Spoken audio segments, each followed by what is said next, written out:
নমস্কার দর্শক, প্রিয় দর্শক, আজকে আমরা এসে উপস্থিত হয়েছি বাংলা পক্ষের এক বিশাল মিছিলে। এই মিছিল শুভ নববর্ষ আগে প্রত্যেকটা বাঙালিকে জানিয়ে রাখি 1432 চলে এসছে। আজকে পয়লা বৈশাখ, বাঙালির অত্যন্ত প্রিয় দিন। কিন্তু বাংলা পক্ষের এই মিছিলে এসে আমরা বুঝতে পারছি যে এখানে প্রধানত দুটো এজেন্ডা আছে বাংলা পক্ষের। একটা হচ্ছে সাম্প্রতিককালে যে মুর্শিদাবাদে যে দাঙ্গা হয়ে গেল 3টে স্থানে, এই দাঙ্গা ধুলিয়ান, সুতি এবং সেই সঙ্গে আমাদের শামসেরগঞ্জ, এই যে 3টে স্থানে ভয়াবহ দাঙ্গা ঘটে গেল। এই দাঙ্গাটা বাংলা পক্ষের কাছে একটা আপামর বাঙালির কাছে, প্রতিটা জাতীয়তাবাদী বাঙালির কাছে একটা অত্যন্ত দুঃখের দিন, বেদনার দিন, শোকের দিন। কারণ এই দাঙ্গাটা ঘটানোর পেছনে সম্ভবত সন্দেহ করা হচ্ছে যে বাইরের থেকে একটা শক্তি, তারা সাংঘাতিকভাবে মাস 3 আগে জড়ো হয়ে বাংলার মানুষকে সম্পূর্ণ বিপথে চালিত করে, বাঙালি হিন্দু এবং বাঙালি মুসলমানের মধ্যে সম্প্রীতি নষ্ট করে আজকে এই দাঙ্গাটা ঘটিয়ে ফেললো। তার ফলে কিন্তু 3টে বাঙালি তার ফলে 3টে বাঙালি কিন্তু আজকে তরতাজা বাঙালির প্রাণ চলে গেল। এই তরতাজা 3টে বাঙালি হলো হরগোবিন্দ দাস, তার ছেলে চন্দন দাস এবং সেই সঙ্গে এন্তাজ আলী এবং মোশাররফ করিম।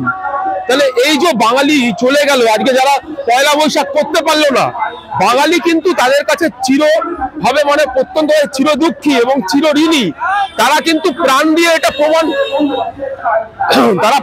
এটা প্রমাণ করে দিল যে যেভাবে বাংলার মাটিকে অশান্ত করার চক্রান্ত হচ্ছে, এভাবে বাংলার মাটিকে সর্বনাশ করার চক্রান্ত হচ্ছে এবং বাংলার মাটিতে মৌলবাদের ডালপালা বিস্তার করানো হচ্ছে।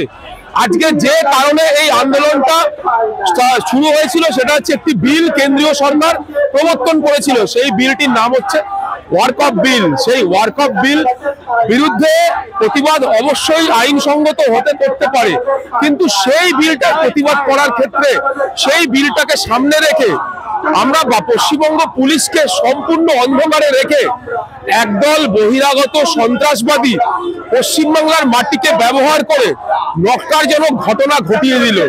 এইভাবে দাঙ্গা ঘটাতে পশ্চিমবঙ্গে যে 2026-এর নির্বাচন আসছে সেটাকে কি প্রভাবিত করার একটা অপচেষ্টা হচ্ছে।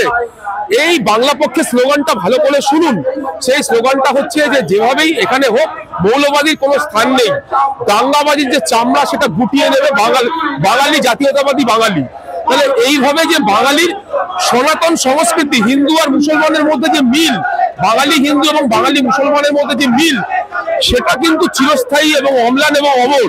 তাহলে আজকে যেভাবে বাঙালিকে ভেঙে দেওয়ার চক্রান্ত হচ্ছে ধর্মের দিক দিয়ে, এবং বাঙালি একটা জিনিসকে বলা হচ্ছে যে স্থান অনুযায়ী বাংলাকে ভাগ করার চক্রান্ত, তার বিরুদ্ধে আপামর বাঙালিকে রুখে দাঁড়াতে হবে।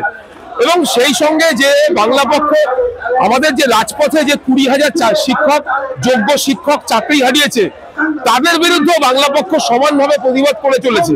আজকে বাংলা পক্ষের একটাই স্লোগান, একটাও নিরাপরাধ বাঙালি ছেলে যেন চাকরি না হারা হয়, তেমনি বাঙালি যেন মৌলবাদের কাছে শিকার হয়ে বাঙালি যেন নিয়ে ভাতৃঘাতী সংঘর্ষে জড়িয়ে না পড়ে।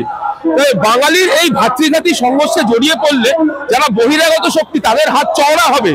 এবং এখানে কোনো দলমত নির্বিশেষে বাংলা পক্ষের একটা ঘোষণা যে কোনো রাজনৈতিক দল বাংলা পক্ষের যে আদর্শ, অর্থাৎ যেটা বাংলা পক্ষ বারবার করে বলে যে বাংলায় কাজ আছে কিন্তু বাঙালির কাজ নেই, সেটা কিন্তু ঘটেই চলেছে। আজকে আমরা এখানে একটা বিশাল মিছিলের সম্মুখীন হয়েছি। সেই সম্মুখীন হওয়ার পর আমরা বুঝতে পারছি যে প্রচুর পরিমাণে স্থানীয় লোক জড়ো হয়েছে, প্রচুর স্থানীয় বাঙালি জড়ো হয়েছে। জনবিন্যাস বদলানোর কারণে প্রত্যেকটা যে ফুটপাত, রাজপথ, অটোপথ, টোটোপথ, প্রত্যেকটা জায়গায় বহিরাগতদের আজকে সংক্রমণ ঘটে গেছে। এই সংক্রমণগুলো ঘটে যাওয়ার ফলে বাংলায় আজকে অস্থিরতা দেখা দিচ্ছে। বাংলায় যে বলতে গেলে যেভাবে এই এত পরিমাণ বহিরাগত সন্ত্রাস গড়ে উঠেছে, তার ফলে কি হচ্ছে, আজকে বাংলায় যে অপরাধগুলো সংগঠিত হচ্ছে তার 99% কিন্তু বহিরাগতর দ্বারা। আমি এর পরবর্তীকালে বেশ কিছু ঘটনার অবতারণা করব, সেখানে জানতে পারবেন যে একের পর এক যে বহিরাগত সন্ত্রাসবাদ বা বহিরাগত বিরোধী ভাবে বাংলাকে ভেঙে দেওয়ার যে চক্রান্ত চলছে, সেটার বিরুদ্ধে বাংলা পক্ষ শুধু তাই প্রতিবাদ করছে না, সেই সঙ্গে বাংলা পক্ষ একটা কথা বারবার করে বলার চেষ্টা করছে যে এই যে বাংলাকে উত্তর দক্ষিণ পূর্ব পশ্চিমে ভেঙে দেওয়ার যে চক্রান্ত হচ্ছে, সেটা কিন্তু আমাদের ব্যর্থ করতে হবে। কেন? মনে রাখতে হবে পশ্চিমবাংলা এক এবং অখণ্ড। বাঙালি যদি আজকে এক থাকে, হিন্দু বাঙালি, মতুয়া বাঙালি, মুসলিম বাঙালি, আদিবাসী বাঙালি, রাজবংশী বাঙালি, প্রত্যেকটা বাঙালি যদি আজকে একত্র হয়ে থাকে, তাহলে বহিরাগত কিন্তু দাঁত ফোটাতে পারবে না। আর একটা কথা মনে রাখতে হবে, ভাষাই হচ্ছে তার একমাত্র পরিচয়। এই ভাষাকে দিয়েই বাংলা পারে দাঙ্গাকে রুখতে, দাঙ্গা রোখার বা মানে এই যে ম্যানমেড দাঙ্গা, আমি এটাকে বলবো মানে বলতে গেলে ম্যানমেড দাঙ্গা, এই দাঙ্গাটা ঘটানো হয়েছে। এই দাঙ্গাটা কিন্তু অ্যাকচুয়ালি মানুষের সৃষ্টি দাঙ্গা নয়, এটা আর্টিফিশিয়াল রায়েট। মানে এখানে এখন আজকের কাগজে আমরা দেখতে পেলাম যে বাইরের দেশ থেকেও টাকা আসছে এবং বাইরের দেশ থেকে টাকা আসছে।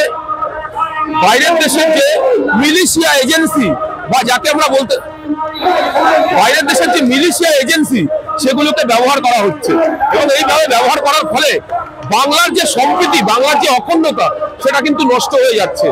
আজকে আমরা দেখতে পাচ্ছি, আমরা গড়িয়াতে চলে এসেছি, বিশাল মিছিল হচ্ছে এবং মিছিলের কোনায় কোনায় উপস্থিত প্রত্যেকটা বাঙালি জাতীয়তাবাদে ভরপুর হয়ে সে কি উন্মাদনা।